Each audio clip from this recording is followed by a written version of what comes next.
Sejam muito bem-vindos a mais um vídeo no canal Projeto Fernandev, projeto que eu criei aí para documentar a minha jornada no mundo da programação, ao mesmo tempo fornecer aí possíveis insights para pessoas que também estão iniciando a jornada, para que juntos a gente possa seguir avançando aí nos estudos da programação, desmistificando os mitos de que programação é uma coisa muito difícil de aprender e ao mesmo tempo aprendendo aí juntos. Lembrando que além disso, esse projeto ele também faz parte da extensão universitária do curso de análise e desenvolvimento de sistemas que eu estou fazendo. No primeiro vídeo eu comentei que eu faço análise e desenvolvimento de sistemas pela Universidade Paulista Unip, e esse vídeo também é uma forma aí de cumprir com as obrigações dessa extensão universitária. No primeiro vídeo a gente fez uma breve introdução à lógica de programação, e dando sequência nesse arco, a gente vai falar hoje sobre os algoritmos, também uma breve introdução aos algoritmos, que é uma parte muito importante aí dessa base. A gente está fazendo um arco ali da base introdutória para o mundo da programação, então a gente não pode deixar de falar dos algoritmos aí, que é uma parte muito importante. Se você não viu o primeiro vídeo, eu vou deixar um card dele aqui, que é muito importante que você veja, porque, como eu disse, a gente está tentando formar um arco dessa base. Então o primeiro vídeo ele foi bem importante, a gente falou um pouquinho sobre o conceito de lógica, aplicando esse conceito em lógica de programação, falou um pouquinho sobre abstração, fez ali um exercicinho para treinar ali o nosso cérebro, né? E foi bem bacana, e hoje a gente vai dar continuidade nesse arco aí falando sobre os algoritmos. Então, o que a gente vai falar sobre os algoritmos em si? A gente vai entender aí o que é um algoritmo e a importância dele, né, no mundo da programação de forma introdutória, como eu disse. Então ali a gente vai acessar agora os tópicos que a gente vai falar, que é o que são os algoritmos, a importância dos algoritmos na programação, falar brevemente ali, bem de forma introdutória, sobre algumas estruturas de controle e algumas dicas de estudo aí para que a gente possa seguir avançando juntos nesses tópicos da programação. Então, primeira parte aí que a gente vai falar é o que são os algoritmos, né? Tem uma definição ali falando do conjunto de instruções para resolver problemas, né? Mas de forma mais transparente, mais direta. É uma sequência ali finita de passos, né? Para resolver um problema. Lembrando que problema, a gente tem o conceito de que é uma coisa de que por exemplo, a gente está desenvolvendo um programa, um site para resolver determinado problema, para atingir determinado objetivo. E qualquer programa aí que a gente for desenvolver, ele vai ter que ter uma sequência finita de passos que vai levar aí a resolução desse problema. Então, esses passos que a gente vai dar rumo à resolução do problema, eles são os algoritmos, né? Deixa eu passar para o próximo para a gente continuar na nossa linha de pensamento. A gente tem um exemplo clássico que a gente até citou na outra de lógica, e hoje a gente vai falar de novo. O exemplo clássico, quando você está estudando, você vai ouvir falar, e está ouvindo falar agora, da receita de bolo. Mas por quê? Por exemplo, na receita de bolo a gente tem os passos que a gente vai seguir. Aqui a gente colocou de forma bem resumida, que eu não sei fazer bolo. Mas, por exemplo, a gente vai ter o primeiro passo, misturar os ingredientes. Segundo passo, aquecer o forno. Terceiro passo, assar o bolo. Eles são passos finitos, tem o 1, 2 e o 3, e se a gente seguir eles vai conseguir ter o bolo ali assado. Agora pense se a gente fizer os mesmos passos, mas não utilizar, por exemplo, a lógica, né? Não fizer de forma lógica. A gente pegar os ingredientes, eu só pegar a farinha, jogar dentro da forma, quebrar o ovo ali, jogar dentro da forma e colocar no forno e não ligar o forno.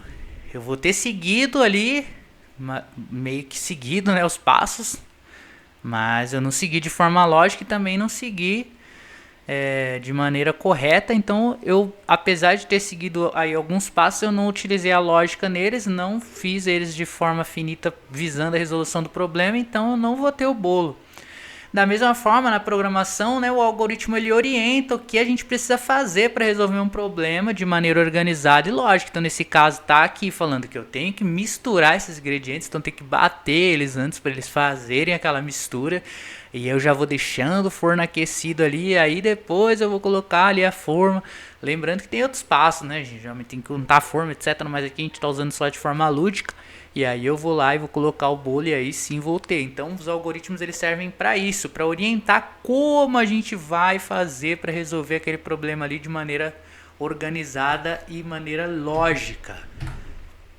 E quais são aí os objetivos, né? O objetivo, na verdade, dos algoritmos na programação. A minha cabeça está tampando o "na" aqui, mas está escrito isso. Importância dos algoritmos na programação. Ah, e lembrando, só um adendo, que na descrição desse vídeo e também no comentário fixado eu vou deixar um e-book gratuito como eu fiz no primeiro vídeo, com um material que complementa aqui o vídeo, onde você pode seguir vendo um pouco mais detalhado sobre aí esse tema, tá bom?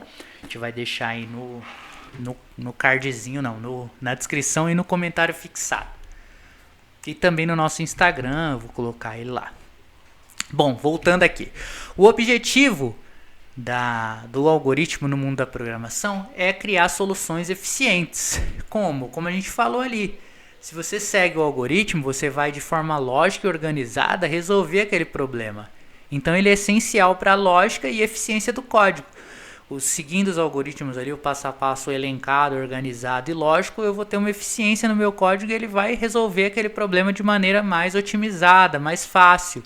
E ele tem um impacto positivo aí que ele vai reduzir os erros, então o código vai rodar com menos erros e vai otimizar ali o processo, vai facilitar o processo, facilitar o trabalho em equipe. Se outro programador ou outra pessoa da equipe tiver que olhar ou mexer em alguma coisa naquele código, ela vai olhar e vai falar, não, esse código funciona para isso de determinada forma. Então tudo isso, os algoritmos, eles representam aí a importância dos algoritmos dentro do mundo da programação.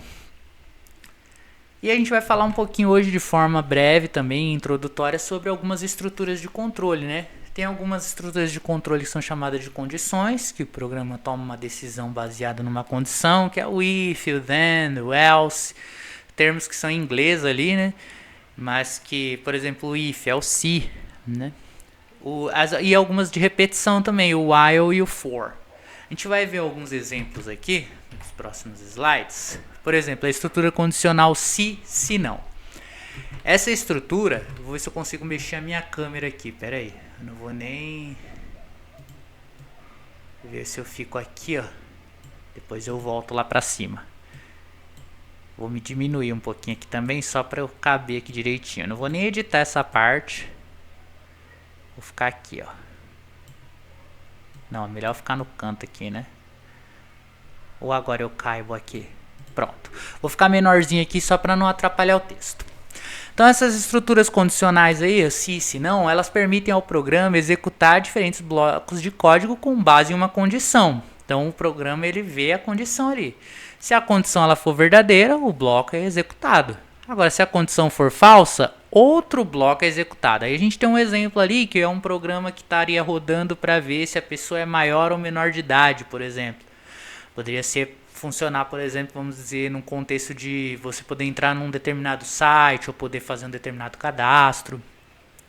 Aí vamos supor que você preencheria a sua idade ali e o programa ia ver a condição.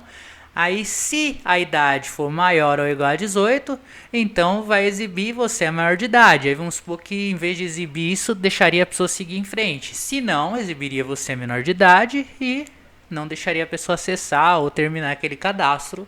E aí, ao final ali tem o fim da condição se. Então você percebe que lá no começo está o se, né? De letra maiúscula, caixa alta, e aí a condição. Depois, se não, se a condição for falsa, ele exibe uma outra mensagem. E ao final ali tem o fechamento do bloco com o fim C. Em que linguagem de programação é essa que esse código está rodando, né? Se você for uma pessoa ali que está iniciando mesmo, você vai pensar, pô, mas que linguagem é essa?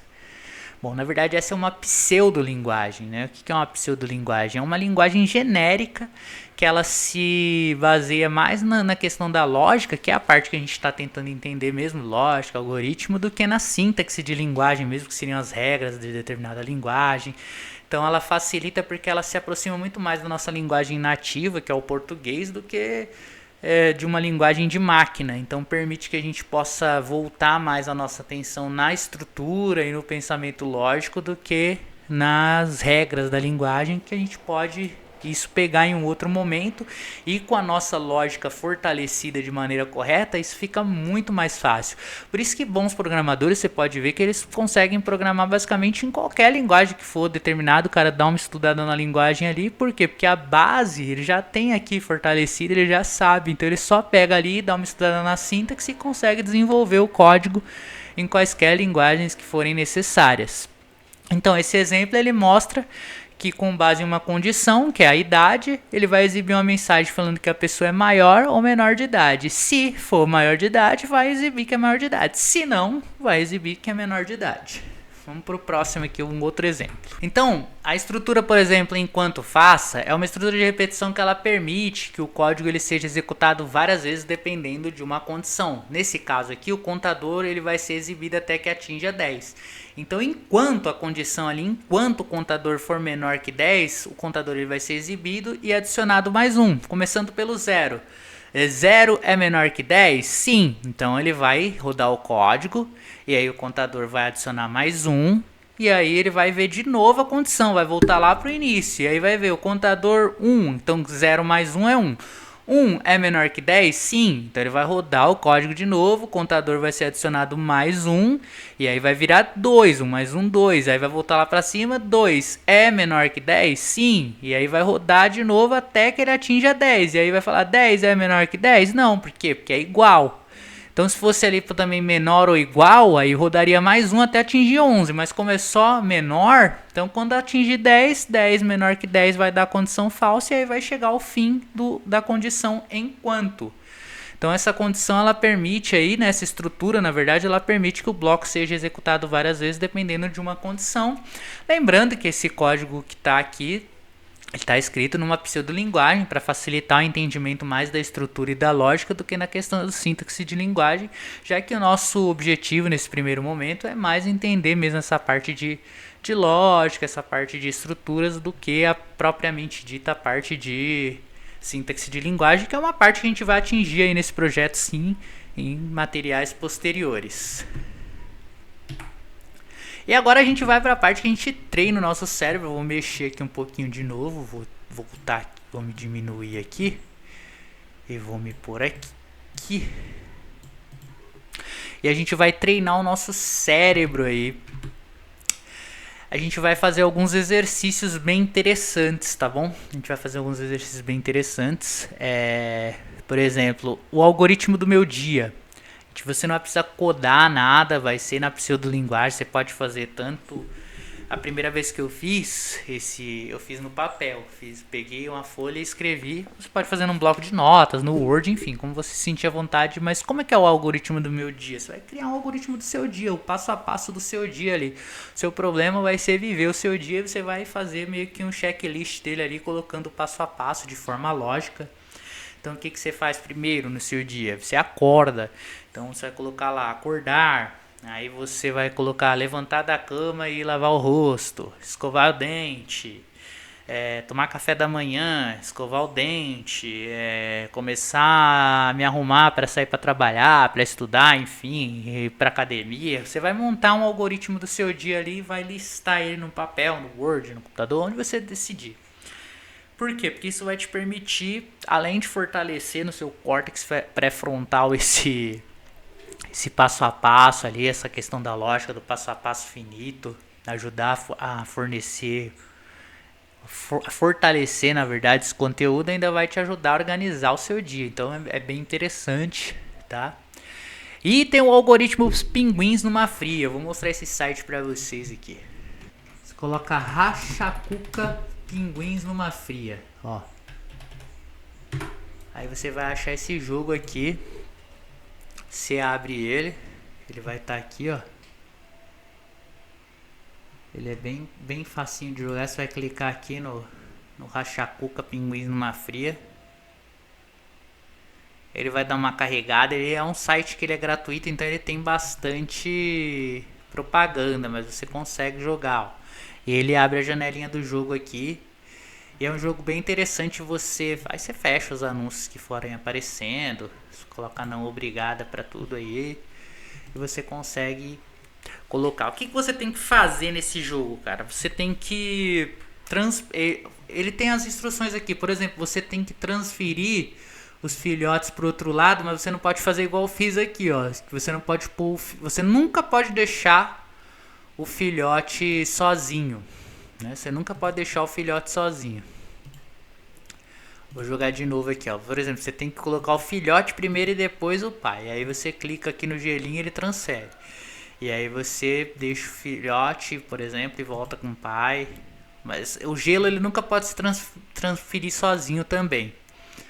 Aí você tem que dar um jeito de transferir todo mundo pra cá sem assustar ninguém, entendeu? Então você coloca aqui, eu sei que eu não estou explicando muito bem essa parte, mas você vai entender quando você abrir a página, tem a explicação do que você precisa fazer. Aí, por exemplo, agora, você colocaria o filhote e o outro pai.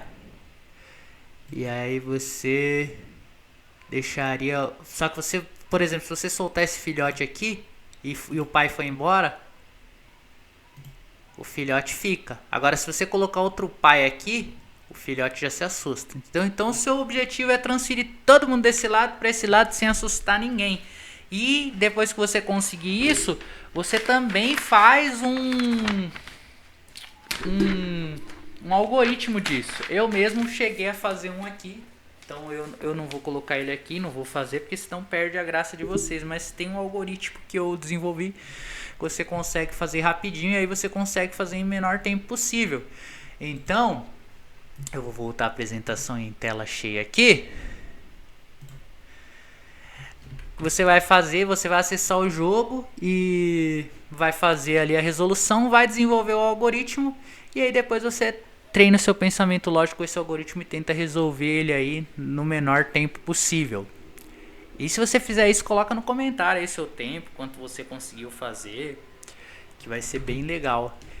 Eu lembro que eu cheguei a ficar, acho que não peguei top 3, eu cheguei a ficar no top 4, eu fiquei até me perguntando como os caras conseguiam fazer o tempo que eles fizeram no negócio, porque foi um tempo memorável. Foi um tempo memorável. E aí algumas dicas aí de estudos, né, pra gente poder finalizar aqui hoje. Como você pode estudar ali para que você possa seguir avançando aí nesse mundo da programação, que o primeiro passo pode parecer difícil, pode parecer impossível, mas é totalmente plausível você aprender, desde que você se dedique, treine, e como qualquer coisa na vida você acaba naturalizando algumas coisas e consegue resolver ali. Então, quais são as dicas para estudos? Praticar sempre exercícios de lógica, como esse do dia que eu propus aqui, e o pinguins numa fria ali. A primeiro momento você pode falar, meu Deus, até parece que eu vou perder meu tempo fazendo isso aí, sendo que eu já posso pegar e pôr a mão no código e fazer. Beleza, você pode também, se você se sente à vontade, pegar, estudar uma linguagem, mas fortalecer a lógica faz e fará muita diferença. Então os exercícios de lógica eles ajudam muito, muito. E fora esse tem outros jogos, no próprio Rachacuca mesmo, você pode também dar uma googada ali, colocar jogos para fortalecer a lógica.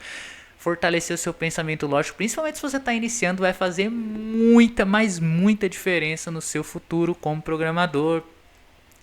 Revisar os conceitos ali, as estruturas básicas, condicionais, loops, isso é muito importante. A gente viu algumas estruturas ali, mais pra frente a gente vai se aprofundar um pouco mais nelas. Nesse primeiro momento só foi pra gente conhecer ali bem por cima mesmo, como se estivesse dando uma olhada. A gente vai se aprofundar, entender melhor, testar. Vai chegar a hora que a gente vai pôr a mão no código, mas a gente tá indo como no Karate Kid ali, quando o mestre Miyagi manda ele pintar a cerca. Ele fala, eu quero aprender a lutar e tem que pintar a cerca. Nesse momento a gente tá pintando a cerca, vamos dizer assim.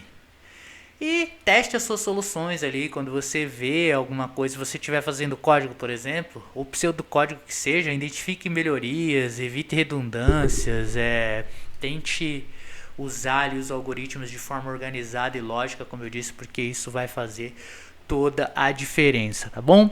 Em breve a gente volta com mais um vídeo, lembrando que nesse vídeo já tem um material também aí, um e-book gratuito para você poder baixar, ler online e assistir o vídeo e complementar com esse material, beleza?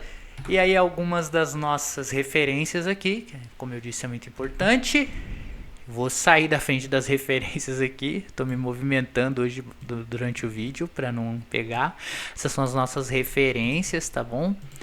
Elas foram utilizadas aí para eu poder desenvolver esse material e estudar essas duas, um artigo da Alura e um livro aí sobre lógica de programa e algoritmos usando JavaScript. Eu não entrei no JavaScript, preferi colocar como pseudolinguagem porque eu achei que ficava mais fácil.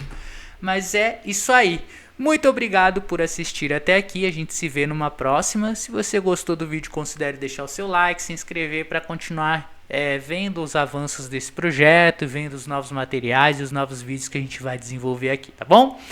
Muito obrigado pela sua presença. Tamo junto, valeu e fui!